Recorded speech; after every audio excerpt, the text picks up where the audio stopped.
बहुत ज़रूरी है साल भर हम अपनी स्किन का ध्यान रखें, लेकिन सर्दियों में हमारी जो स्किन केयर है उसको ज़्यादा ज़रूरत होती है अटेंशन की। विंटर्स में फ़ेस वॉश मैं यूज़ करती हूँ निविया का, हनी बेस्ड है ये और ड्राई स्किन के लिए एकदम परफेक्ट है। वैसे मेरी स्किन बिल्कुल नॉर्मल है, लेकिन क्या है, रेगुलर फ़ेस वॉश जब हम यूज़ करते हैं तो कुछ टाइम के बाद वो ड्राई होने लगती है जो हमारी स्किन है फेस की। तो ज़रूरी है थोड़ा सा ध्यान रखें, उसे टाइम टू टाइम मॉइस्चराइज़ करते रहें, हाइड्रेटेड रखें। यूँ तो मार्केट में ढेर सारे प्रोडक्ट्स अवेलेबल हैं, लेकिन अगर मैं सर्दियों की बात करूँ और पर्टिकुलर अपनी स्किन की मैं बात करूँ तो विंटर्स में तो मुझे यही वाला फेस वॉश सूट करता है। विंटर्स में एक तो वेदर वैसे ही बिल्कुल ड्राई होता है, ऊपर से हम लोग नहाने के लिए या फिर मुँह धोने के लिए ना गर्म पानी का यूज़ करते हैं। इससे क्या होता है, हमारे जो अपने स्किन के नेचुरल ऑयल्स हैं वो ख़त्म हो जाते हैं, कम हो जाते हैं। तो बहुत ज़रूरी है हम स्किन को बहुत केयरफुली मॉइस्चराइज़ करें, उसको हाइड्रेटेड रखें। साथ में जो भी प्रोडक्ट्स हम अपनी स्किन पे यूज़ कर रहे हैं उनके लिए थोड़ा सा हम केयरफुल रहें। जब तुरंत फुरत वाला स्किन केयर करना हो ना, तो मुझे ये अर्ली मॉर्निंग का जो टाइम है यही सूट करता है। इस टाइम पर जल्दी से फेस वॉश किया और इसके बाद अगर कोई भी पैक वगैरह लगाना है वो लगाकर फिर मैं किचन में घुस जाती हूँ। अपने ब्रेकफास्ट वगैरह की जो तैयारियाँ करनी है वो करने लग जाती हूँ। फ़िलहाल अभी मैं पैक लगा रही हूँ, बायोटिक का है, फ्रूट पेस्ट पैक है ये। और ये तो मैं शायद इसका जो रिव्यू है काफ़ी पहले आप लोगों के साथ शेयर कर चुकी हूँ।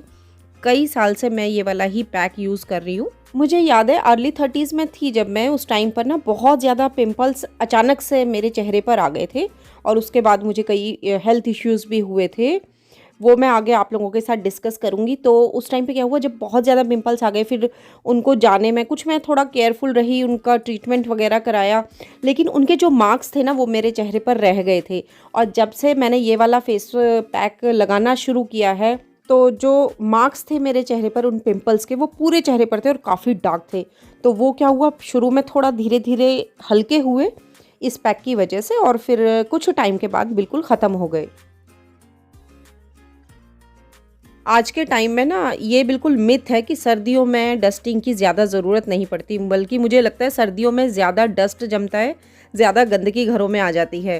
फ़िलहाल मैं आ गई हूँ मंदिर की सफाई करने। हम लोग रहते हैं दिल्ली में, यहाँ पर स्मोक इतना है, पॉल्यूशन इतना ज़्यादा है, तो बहुत ज़्यादा डस्ट आजकल कुछ दिनों से हो रहा है। और ऊपर से हमारी जो गली है पड़ोस में कंस्ट्रक्शन का काम चल रहा है, तो चाहे जितनी मर्ज़ी डस्टिंग कर लो, कुछ समय के बाद फिर वही हालात। फ़िलहाल मैंने क्या किया था, पूरा मंदिर बिल्कुल अच्छे से खाली कर दिया था और उसके बाद सोप वाटर लिया और उसमें डस्टर को डाला, थोड़ा सा डिप किया और उससे ना पूरे मंदिर की अच्छे से सफाई कर ली।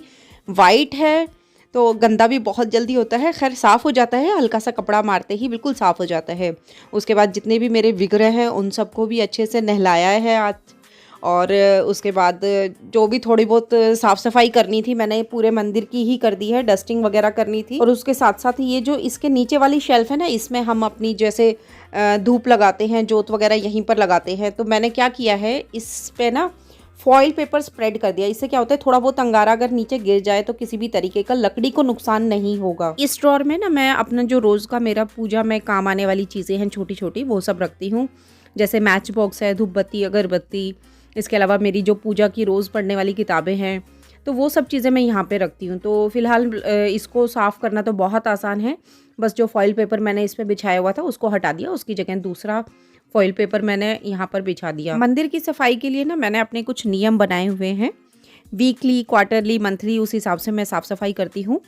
जैसे जो ऊपर का मेरा ये वाला पोर्शन है जहाँ पर मैंने भगवान के विग्रह रखे हुए हैं, इसे मैं हर हफ्ते साफ़ करती हूँ, वीक में एक बार ही साफ़ करती हूँ। उसके अलावा जो ड्रॉर्स वगैरह हैं वो 15 दिन में, 20 दिन में, जिस हिसाब से मुझे लगता है कि ज़्यादा गंदी हो गई है उस हिसाब से मैं साफ़ करती रहती हूँ। कुछ और चीज़ों का मैं ध्यान रखती हूँ, जैसे रात के समय यानी अंधेरा होने के बाद, शाम की जैसे आरती मैंने कर ली है उसके बाद मैं कभी भी मंदिर को साफ़ नहीं करती। यहाँ मैं आप लोगों को दिखा रही हूँ कि मंदिर में ना मैंने ऊपर की ओर जो स्टिकी नेल्स होते हैं अमेज़ोन से मैंने मंगवाए थे, आप लोगों के साथ भी शेयर किया था, दोनों साइड वो पेस्ट किया हुआ है और दिवाली के टाइम ही कर लिया था। और इसमें क्या है, मुझे कोई भी फूल माला टांगनी है, कोई डेकोरेशन का कोई भी सामान टांगना है तो अब बहुत आसानी से यहाँ पर टंग जाता है। इसके अलावा मुझे अब मंदिर में नेल्स वगैरह या ड्रिल वगैरह करके होल भी नहीं करना पड़ा और बहुत अच्छे से मैं अपने मंदिर को सजा सकती हूँ। अगर हम अपने शेड्यूल में से, हमारा मतलब जो भी रूटीन है उसमें से अपने घर के साइज़ के हिसाब से टाइम निकाल लेना, आधा घंटा, 15 मिनट, 1 घंटा, तो बहुत अच्छे से हम अपने पूरे घर को 365 दिन क्लीन और ऑर्गेनाइज रख सकते हैं। बस ज़रूरत होती है थोड़ी सी प्लानिंग की। और ये वाला पंचांग मैं जो लेके आई थी ना मार्केट से, इसको ना मैंने पहले मंदिर में ही, जहाँ पर इन्वर्टर है उस साइड हैंग किया था, लेकिन वहाँ मुझे थोड़ा ठीक नहीं लगा, थोड़ा सा अलग हटके हो गया था। तो मैंने क्या किया, जहाँ पर बैठ के मैं पूजा करती हूँ तो मेरे राइट हैंड साइड में ही ये रेलिंग लगी हुई है, तो यहाँ पर फिलहाल मैंने इसे हैंग कर दिया है। देखिए कितना सुंदर लग रहा है, मन को ना इतनी शांति मिलती है, इतना अच्छा लगता है। जब मंदिर की जिस दिन भी मैं सफाई करती हूँ बहुत मन लगता है।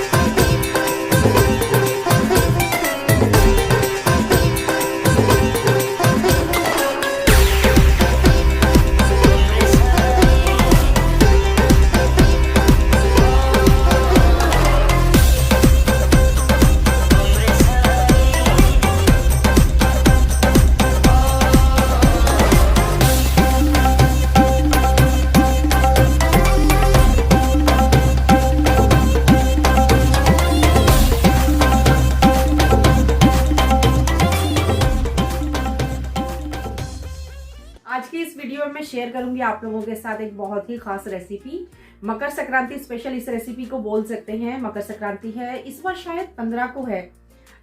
शायद वैसे हर साल 14 जनवरी को होती है, लेकिन इस बार शायद 15 जनवरी को है। और इसी तरीके से जो तिलकुटी का व्रत होता है सकट चौथ का, वो 9 को सेलिब्रेट करना था, लेकिन अब 10 को होगा। और उस दिन तिल वगैरह खाए जाते हैं, तिल से जुड़ी चीजें बनाई जाती हैं। फास्ट होता है हम लोगों का, लेकिन मकर संक्रांति है उसमें फास्ट नहीं होता उस दिन, तो बल्कि पकवान बनते हैं घर में। और स्पेशली सुबह सुबह बनता है दाल चूरमा। हमारे यहाँ पर अलग अलग जगह अलग अलग रिवाज है। हमारे यहाँ पर दाल चूरमा बनता है, कई जगह जैसे उत्तरायण या फिर खिचड़ी भी इसे बोला जाता है, मैंने देखा है यूपी वगैरह में ना, वहाँ पर खिचड़ी बनाई जाती है, हमारे यहाँ पर चूरमा बनता है। और वैसे ये जो दिन है बहुत इंपॉर्टेंट होता है, दान भी खूब किया जाता है। मतलब जो मेन 2 चीजें हैं, जितना मुझे नॉलेज है तो मेरे हिसाब से कंबल और देसी घी इसका दान किया जाता है। इसके अलावा तो खैर ढेर सारी चीजें हैं, गुड़ है, उड़द की दाल है, तिल है और बहुत सारी चीजें होती है, सरसों का तेल है, इन सब चीजों का दान किया जाता है। खैर अब तो बहुत सारी चीजें हैं वो आ गई हैं, अब 14 की काउंटिंग करके बहुत सारी चीजें दान में दी जाती है। अभी फिलहाल सर्दियां तो हैं। आज जो रेसिपी मैं बना रही हूँ वो है गोंद के लड्डू। गोंद में मैं इस बार ना आटे की जगह गोंद के साथ जो लड्डू मैं बनाऊंगी, तो उसमें आटे की जगह मैं बेसन का यूज करूंगी, थोड़ा सा और हेल्दियर वर्जन में बनाऊंगी एक तरीके से गोंद के लड्डू का। बाकी तो जो नॉर्मल ड्राई फ्रूट्स होते हैं वही, उसके अलावा घी मैंने ना इकट्ठा करके रखा हुआ था, खुद ही मैं घर पे घी निकालती हूँ तो मैंने इकट्ठा करके रखा। इससे पहले मैं ड्राई फ्रूट्स के लड्डू बना चुकी थी, तो कई दिन हो गए वो खत्म हो गए थे, तो मुझे लड्डू बनाने थे, तो अब मुझे लगा ये सही मौका है। अब लगातार 2-3 त्योहार एक साथ आएंगे। मकर संक्रांति है, कहीं पर इसे पोंगल बोला जाता है, तो हर रीजन में अलग अलग नाम से इस त्योहार को मनाया जाता है। तो फिलहाल क्या करते हैं, किचन में चलते हैं। सबसे पहले तो मैं बता दूं, जो भी मैं सामान यूज़ कर रही हूँ उनके नाम, उनकी क्वांटिटी मैं स्क्रीन पे मेंशन कर दूंगी, आप लोग चाहें तो वहाँ से भी देख सकते हैं। फिलहाल मैं एक बार आपको बता देती हूँ। यहाँ पर मैंने लिया है 1 किलो बेसन, और बेसन मैंने लिया है मोटा दानेदार जो होता है ना, थोड़ा सा दरदरा होता है ये। और ये सबसे आसान और सबसे बेस्ट टिप है बेसन के लड्डू बनाने की, एकदम हलवाई स्टाइल की, कि जो बेसन हमने लेना है वो मोटे वाला लेना है। इसके अलावा ये है 250 ग्राम गोंद। गोंद ना मार्केट में पता कर ले, अच्छी क्वालिटी का लें, कई तरीके की कई वेराइटीज़ आती हैं। तो ये मैंने 250 ग्राम गोंद के क्रिस्टल्स लिए हैं। और इसके अलावा मैंने कुछ ड्राई फ्रूट्स लिए हैं, साथ में मैंने लिया है इस बार खांड। बूरा या फिर पिसी हुई चीनी मैं यूज़ नहीं करूँगी, मैं यूज़ कर रही हूँ खांड का। खांड बूरा के मुकाबले थोड़ी सी दानेदार होती है, थोड़ी दरदरी होती है। तो जैसा कि मैंने बताया ना, बिल्कुल एकदम हलवाई स्टाइल इस बार लड्डू बनकर आने वाले हैं। वैसे कई लोग क्या करते हैं, चीनी की हेल्प से ना घर पर ही तगार बना लेते हैं। पहले चाशनी बनाते हैं, फिर उसको और पकाते रहते हैं, वो तगार बन जाता है। वो भी इसी तरीके का होता है। ये इलायची का पाउडर मैंने बना करके रख लिया है, और साथ में काजू का टुकड़ा मैंने ले लिया था, क्योंकि मुझे इन्हें ग्राइंड ही करना है, तो मैंने टुकड़ा ले लिया था। 250 ग्राम ही लिए हैं दोनों चीज़ें मैंने, काजू और बादाम। साथ में तरबूज के बीज मैंने लिए हैं, और ये लगभग है 100 ग्राम के अराउंड है, लगभग 75-100 ग्राम के बीच में है। साथ में जो घी मैंने आप लोगों से बताया था, ये मैंने निकाल के रखा हुआ था। तो जितना भी लगेगा ना, वो मैं आपको रेसिपी के लास्ट में बताऊंगी कि टोटल इसमें से मैंने कितना घी यूज़ किया है। अभी फ़िलहाल लगभग 1.5 किलो के आसपास मैंने घी यहाँ पर रखा हुआ है। तो चलिए शुरू करते हैं। सबसे पहले हम क्या करेंगे, कढ़ाई में घी लेंगे और इस गोंद को ना अच्छे से तल लेंगे। जैसे ही हम इसको देसी घी में डालेंगे, गरम घी रखना है हमें, मतलब मीडियम हॉट होना चाहिए। बहुत ज़्यादा गरम होगा तो क्या होगा कि जो हमारा गोंद है वो जल जाएगा, और बहुत ठंडा होगा तो गोंद है हमारा वो अच्छे से तल नहीं पाएगा और चिपचिपा होगा, और जिस टाइम पर हम इसके लड्डू खाएंगे तो वो दांत पर चिपकेंगे। गोंद की तासीर बहुत ज़्यादा गर्म होती है, तो सर्दियों के टाइम पे शरीर गर्म रहे इसलिए शुरू से ही ना, जैसे हमारे बड़े भी थे वो भी गोंद के लड्डू डाला करते थे। ऊपर से इसमें कैल्शियम बहुत ज़्यादा होता है, और इसीलिए जैसे डिलीवरी के बाद लेडीज़ को स्पेशली ये दिया जाता है ताकि उनकी जो जैसे बोन्स वगैरह के लिए बेनिफिशियल रहे।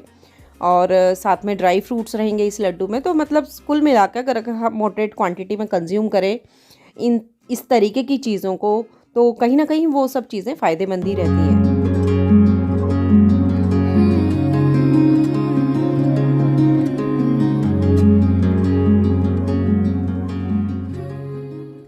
बस जिस घी में मैंने गोंद को भुना था उसी में मैंने ड्राई फ्रूट्स को भी बारी बारी से भून लिया है। काजू और बादाम का जो भुनने का टाइम होता है ना वो अलग अलग होता है, तो अलग अलग ही भुने। उसके बाद मैंने उसी सेम कढ़ाई में क्या किया है, बेसन भुनना शुरू कर दिया और उसमें थोड़ा सा घी और ऐड कर लिया। यहाँ मैं आपको एक बात बताऊँ, मैंने बचपन से अब तक जो सीखा है और जो देखा है, बेसन के लड्डू का स्वाद डिपेंड करता है बेसन को आप कितने अच्छे से, कितनी धीमी आंच पर और धीरे धीरे भून रहे हैं। अगर बेसन को ज़्यादा भून देंगे या तेज़ आंच पर भूनेंगे, एक तो उसका कलर भी चेंज हो जाएगा, साथ में स्वाद भी बिल्कुल अच्छा नहीं आएगा। अगर बेसन कच्चा रह जाएगा तो वो क्या, जिस टाइम पर हम लड्डू को खाएंगे वो ऊपर गले में चिपकेगा और बेस्वाद लगेगा। 1 किलो बेसन में लगभग आधा किलो के आसपास मैंने घी डाला उसे भूनने के लिए, और देखिए भूनते भूनते लगभग मुझे आधा घंटा तो लगा, लेकिन अब बेसन फूल गया है। यही बेसन की पहचान है, एक तो उसमें खुशबू ही इस तरीके की आने लगती है, पता चल जाता है। जो रेगुलर कुकिंग का काम करते हैं वो समझ जाते हैं कि हाँ बेसन अब अच्छे से भुन गया है। उसके अलावा देखने से भी पता चल जाता है, आप देखेंगे इस तरीके से बेसन ना एकदम फूल गया और बहुत ही लाइट हो गया है। तो बस यही पहचान होती है कि अब हमारा बेसन लड्डू बनने के लिए बिल्कुल तैयार है। यहाँ पर हम क्या करेंगे, गैस को बिल्कुल बंद कर देंगे क्योंकि कढ़ाई अभी बिल्कुल गर्म है। तो हम क्या करेंगे, अभी लगातार इसको चलाते ही रहेंगे लगभग 5-7 मिनट के लिए। और जो तरबूज के बीज हम लोगों ने बचा के रखे थे, खरबूजे के बीज भी यूज़ कर सकते हैं, तो जो वो रखे हुए थे वो अब मैं इसमें डाल दूँगी। इनको ना मैंने अलग से नहीं भुना था।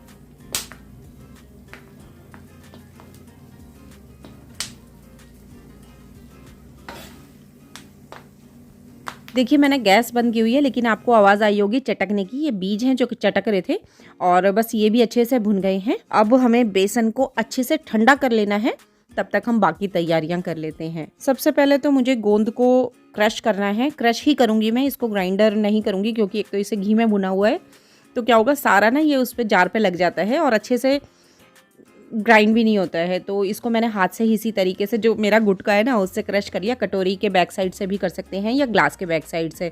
बाकी जो ड्राई फ्रूट्स थे उनको मैंने थोड़ा दरदरा इस तरीके से ग्राइंड कर लिया फूड प्रोसेसर में। ड्राई फ्रूट्स में तो देखिए अपनी पसंद नापसंद के हिसाब से आप जो मर्ज़ी ड्राई फ्रूट्स डाल सकते हैं। पिस्ता डाल सकते हैं, किशमिश डाल सकते हैं। मैंने इसके बाद क्या किया, जो भी मैंने ड्राई फ्रूट्स को ग्राइंड किया था उनको ना अपने जो गोंद और बेसन था उसके मिक्सचर में ही ऐड कर दिया। और अब मेरा जो बेसन है वो बहुत अच्छे से ठंडा हो गया। अब इस टाइम पर मैं इसमें डाल दूँगी खांड। खांड भी लगभग 1 किलो के आसपास ही लगी थी। बाकी अगर ज़्यादा मीठा पसंद करते हैं तो 1.5 किलो तक भी डाल सकते हैं। मैंने 1 किलो ही डाली थी। यही तो फ़र्क होता है, घर में चीज़ बनाते हैं तो अपनी पसंद अपनी ज़रूरत के हिसाब से बना सकते हैं। अगर आप हलवाई वगैरह से ख़रीदेंगे ना बेसन के लड्डू, वो तो भाई बिल्कुल चाशनी की तरह देते हैं। बहुत ज़्यादा मीठा होता है उनके लड्डू में, क्योंकि जाहिर सी बात है चीनी है वो सस्ती पड़ती है। तो अपने घर में इस तरीके से कुकिंग करने के यही फ़ायदे हैं। अपनी पसंद अपनी ज़रूरत के हिसाब से हम चीज़ें बना सकते हैं। अभी मैंने इसमें थोड़ा सा घी और डाला, लेकिन मुझे ड्राई लगा। इस तरीके से जब मैं लड्डू की शेप दे रही थी तो मैंने इसमें और घी डाला। और जैसे कि मैंने बताया टोटल मुझे लगभग 1 किलो घी मेरा इस पूरे लड्डुओं में लगा है। तो अब देखिए अब इसमें अच्छी लड्डू की शेप बननी शुरू हो गई है। अब हमारा जो मिक्सचर है बिल्कुल रेडी है। बाकी घी की क्वांटिटी तो डिपेंड करता है हम किस तरीके का बेसन यूज़ कर रहे हैं, या जो चीनी का टाइप हम यूज़ कर रहे हैं, हम गुड़ यूज़ कर रहे हैं या खांड यूज़ कर रहे हैं, बूरा यूज़ कर रहे हैं, या फिर चीनी को ही पीस कर यूज़ कर रहे हैं, तो उस पर भी थोड़ा सा डिपेंड करता है। तो जो घी की क्वांटिटी है ना वो वेरी कर सकती है, इसीलिए ना एकदम से सारा घी ना डालें, थोड़ा थोड़ा करके डालते रहें, फिर हाथों से मिक्स करके बहुत अच्छे से, और उसके बाद शेप देने की कोशिश करें लड्डू की। अगर लड्डू अच्छे से बन रहे हैं तो इसका मतलब घी की क्वांटिटी ठीक है। अगर बाई चांस गलती से किसी टाइम ज़्यादा घी डल भी जाए ना, तो आप उसमें ऊपर से आटे या फिर बेसन को भूनकर डाल सकते हैं। तो देखिए मेरे तो लड्डू बनकर तैयार हैं और बहुत ही दानेदार बने हैं। मकर संक्रांति पे क्या होता है, रिश्तेदारों के यहाँ आना जाना होता है, मतलब हमारे घर भी गेस्ट आते हैं, हम लोग भी जाते हैं, तो उस टाइम पर जो हमारे घर आएंगे उन्हें सर्व करने के काम आएंगे, या हम किसी के घर जाएंगे तो एज अ गिफ्ट भी लेकर के जाया जा सकता है इन लड्डू। अच्छा हाँ, लगभग 60 के आसपास लड्डू 1 किलो बेसन में बनकर तैयार हुए मेरे। ये था मेरा आज का वीडियो। आई होप आपको वीडियो जरूर पसंद आया होगा। पसंद आए तो प्लीज वीडियो को लाइक जरूर करें। चैनल को अगर अभी तक आप लोगों ने सब्सक्राइब नहीं किया, जल्दी से सब्सक्राइब कर ले। आप चाहें तो अपने फ्रेंड्स और फैमिली में इस वीडियो को शेयर भी कर सकते हैं। इसके अलावा कमेंट बॉक्स में अपना फीडबैक जरूर दे, बहुत मोटिवेशन मिलता है। मतलब हम लोगों को ना पता चलता है कि हम लोग सही कर रहे हैं या गलत कर रहे हैं, और या आप लोगों ने वीडियो देखा है, एटलीस्ट हमें इस चीज का एश्योरेंस रहता है। तो अगर वीडियो देखते हैं, पसंद आता है तो प्लीज लाइक कर दीजिए, और इसके अलावा कमेंट बॉक्स में अपना फीडबैक जरूर दें। तो फिलहाल के लिए इस वीडियो को यहीं पर खत्म करते हैं, फिर मिलते हैं एक और नई वीडियो के साथ। तब तक के लिए goodbye and take care.